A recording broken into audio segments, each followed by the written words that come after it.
May patong na sa ulo si Charlie Atong ang umano'y mastermind sa missing Sabongeros case. Ang halaga 10 milyong piso. Yan ang agenda report ni Hannah T. Number 1 most wanted personality na si bilyonaryo gaming boss Charlie Atong. Sa mas pinaigting na paghahanap sa kanya, maglalaan na raw ng 10 milyong pisong reward para sa sino mang may impormasyon sa kinaroroonan ni Ang ayon sa DILG. Yan ay matapos maglabas ng mga non-bailable warrant of arrest ang isang regional trial court sa Santa Cruz, Laguna, kaugnay ng kaso ng mga nawawalang sabungero. Bahagi raw ito ng added pressure para sumuko si Ang. Batay sa government monitoring, nasa loob pa rin ng Pilipinas si Ang at nakatutok ang operasyon ng mga otoridad sa Luzon. Ilang oras daw bago ilabas sa mga warrant, nakikita pa raw si Ang na nakikipagpulong at lumalagda ng mga dokumento kasama ang kanyang abogado.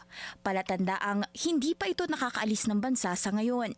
Bukod pa rito, nirevoke na rin ang lisensya ng mga baril ni Ang para mas mapabilis umano ang isinasagawang manhunt operation.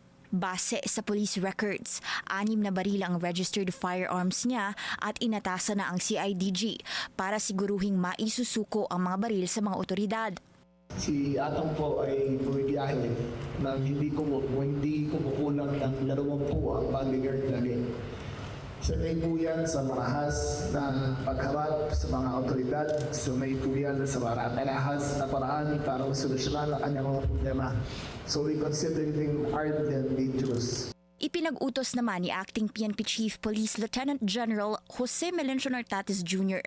ang mahigpit na koordinasyon sa Bureau of Immigration para pigilan ang anumang posibleng paglabas ng bansa ni Ang.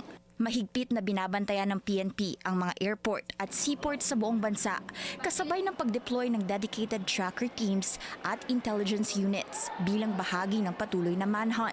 Nauna nang naglabas ng mga expose ang Bilyonaryo News Channel tungkol sa di umano'y pagdukot at pagpatay sa mga sabungerong pinaghihinalaang sangkot sa game fixing.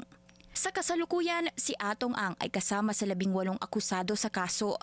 17 na ang nasa kustodiya ng pulis, kabilang ang mga dating security at empleyado ni Ang sa kanyang mga sabungan.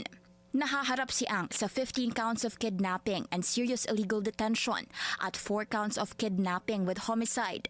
Ayon sa mga whistleblower, iniuugnay si Ang sa umano'y command responsibility sa mga krimeng ito.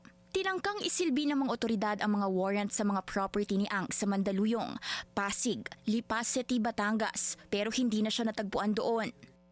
Humiling na ng panahon ng kampo ni Ang para pag-aralan ang kaso, pero giit ng mga otoridad, tuloy-tuloy ang manhunt at handa sila sa anumang posibleng senaryo sakaling manlaban si Ang sa pag-aresto.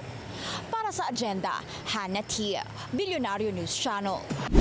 Manatiling nakatutok sa Bilyonaryo News Channel. Sumubaybay sa aming social media accounts at mag-subscribe sa aming YouTube channel para sa mga bago at eksklusibong balita.